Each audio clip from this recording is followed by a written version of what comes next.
محبت کا ایسا خطرناک وظیفہ میں آپ کی خدمت میں لے کے آیا ہوں کہ انشاءاللہ زندگی میں ایک بار کر لیں گے تو چاہے جتنا پتھر دل محبوب ہو، آپ سے جتنی نفرت کرتا ہو، آپ سے جتنا دور ہو، آپ سے جتنا جدا ہو، آپ کی محبت میں اس طرح سے پاگلوں کی طرح پریشان ہوگا کہ پاگلوں کی طرح آپ کو ڈھونڈتا پھرے گا، ایک نیم پاگل شخص کی طرح، جیسے ایک نیم پاگل شخص کسی ایک چیز کی تلاش میں دوڑتا پھرتا ہے، جب تک اسے وہ چیز مل نہیں جاتی تب تک اسے سکون نہیں ملتا۔ این یہی حالت آپ کے محبوب کی آپ کی محبت میں ہو جائے گی کہ ہر وقت آپ کے بارے میں سوچے گا، پاگلوں کی طرح آپ کو ڈھونڈے گا،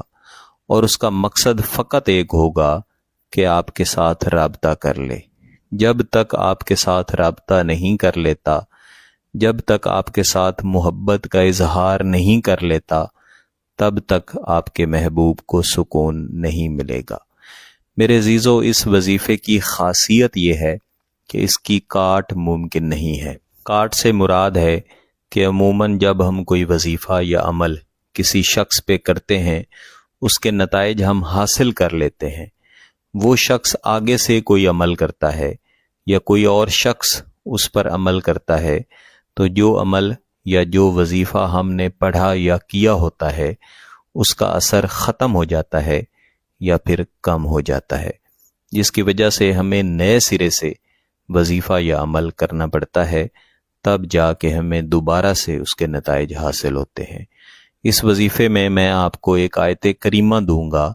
جو کہ محبتوں بھری آیت کریمہ ہے، سکون بھری آیت کریمہ ہے۔ جس طرح کسی بھی چیز کا سکون انسان کے دل کے اندر بس جاتا ہے، یہ آیت کریمہ ایسے ہی آپ کی محبت کو سکون بنا کر آپ کے محبوب کے دل میں بھر دیتی ہے، آپ کے محبوب کے دل کے اندر بسا دیتی ہے، اور وقت گزرنے کے ساتھ اس کی شدت بڑھتی جاتی ہے۔ جیسا کہ میں نے شروع میں عرض کیا کہ آپ کا محبوب آپ کی محبت میں اس طرح ہو جاتا ہے جیسے کوئی پاگل شخص کسی چیز کی تلاش میں پھرتا ہے۔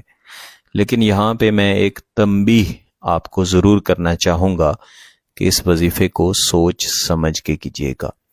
کیونکہ اس وظیفے کے فوری اثرات ملتے ہیں، محبوب کے دماغ پہ، محبوب کے دل پہ اس کے اثرات ہوتے ہیں اور ہو کر رہتے ہیں، اور بہت ہی تیز اثرات ہوتے ہیں، اور محبوب پاگلوں جیسا ہو جاتا ہے۔ اسی لیے بزرگوں نے اس کا نام خطرناک وظیفہ رکھا ہے، اور میں سوچ کر کرنے کا اس لیے کہہ رہا ہوں کہ سامنے والا شخص آپ کی محبت میں پریشان ہو جائے، آپ کی محبت میں شدید ترین پاگل ہو جائے، لیکن پھر آپ اسے محبت کا جواب محبت کے ساتھ نہ دیں تو وہ ہر وقت آپ کو ڈھونڈتا پھرے گا، پریشان حال رہے گا، اور نیم پاگل سے اس کی حالت پاگلوں جیسی ہو جائے گی۔ تو ایسا شخص جس کے ساتھ آپ محبت کرتے ہیں اور وہ آپ کی محبت میں مبتلا ہو جائے تو جلد از جلد اپنی محبت کو جائز طرف یعنی نکاح کی طرف لے کے جائیں۔ اس وظیفے کو کسی بھی دن کیا جاتا ہے، کسی بھی وقت کیا جاتا ہے، لیکن زیادہ بہتر ہے کہ جتنی زیادہ رات گزار لی جائے اتنا زیادہ اس کے اثرات زیادہ ملیں گے۔ یعنی اگر آپ کا محبوب سو رہا ہے، ایسی حالت میں آپ جاگ رہے ہیں، آپ کا دل تڑپ رہا ہے، آپ کا دل اس کی محبت میں پریشان ہے، اس پریشانی میں عشاء کی نماز کے بعد زیادہ سے زیادہ دیر کے بعد آپ ایسی جگہ پہ بیٹھیں یا اپنے بستر پہ بیٹھیں جہاں پہ کوئی آپ کو ڈسٹرب نہ کرے، تنگ نہ کرے، فقط محبوب کی سوچ آپ کے ذہن میں ہو، آپ کے دماغ میں ہو، اور آپ محبوب کا خیال لیے ہوئے یہ وظیفہ پڑھیں۔ اول و آخر آپ نے درود شریف پڑھنا ہے، ہر دفعہ آپ نے اعوذ باللہ من الشیطان الرجیم بسم اللہ الرحمن الرحیم پڑھنا ہے۔ اس کے ساتھ ہی یہ تصور لے کے کہ وظیفہ کر لینے کے بعد آپ کا محبوب آپ کی محبت میں پاگل ہو چکا ہے، آپ پڑھیں گے وَلَقَيْتُ عَلَيْكَ مُحَبَّةً مِّنِّي وَلَتُصْنَعَ عَلَىٰ عَيْنِي وَلَقَيْتُ عَلَيْكَ مَحَبَّةً مِّنِّي وَلَتُصْنَعَ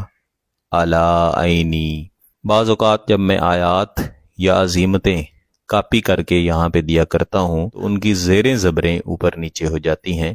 جس کا اعتراض کئی دفعہ دوست احباب کمنٹ میں یا پھر میسج میں کر بھی چکے ہیں۔ اس لیے ہمیشہ میری کوشش ہوتی ہے کہ میں زیریں زبریں نکال کے آیات یا عظیمتیں یہاں پہ دوں۔ اگر کہیں پہ کوئی کمی بیشی رہ جائے تو میں اس کے لیے معذرت خواہ ہوں۔ اس وظیفے کو کر لینے کے بعد آپ نے محبوب کے تصور کی طرف 3 مرتبہ پھونک مار دینی ہے، اور یہی تصور رکھنا ہے کہ آپ کا محبوب آپ کی محبت میں پاگل ہو چکا ہے، پاگلوں کی طرح آپ کے ساتھ رابطہ کرنے کے لیے بے تاب ہے۔ اگر آپ اس وظیفے کو 7 دن تک ریپیٹ کر لیں تو پھر انشاءاللہ اس کی کاٹ ممکن نہیں ہوگی۔ کسی بات کی سمجھ نہ آئے تو ویڈیو کو دوبارہ دیکھیں، پھر بھی سمجھ نہ آئے تو واٹس ایپ پہ رابطہ کر سکتے ہیں۔ بہت بہت شکریہ، اللہ حافظ۔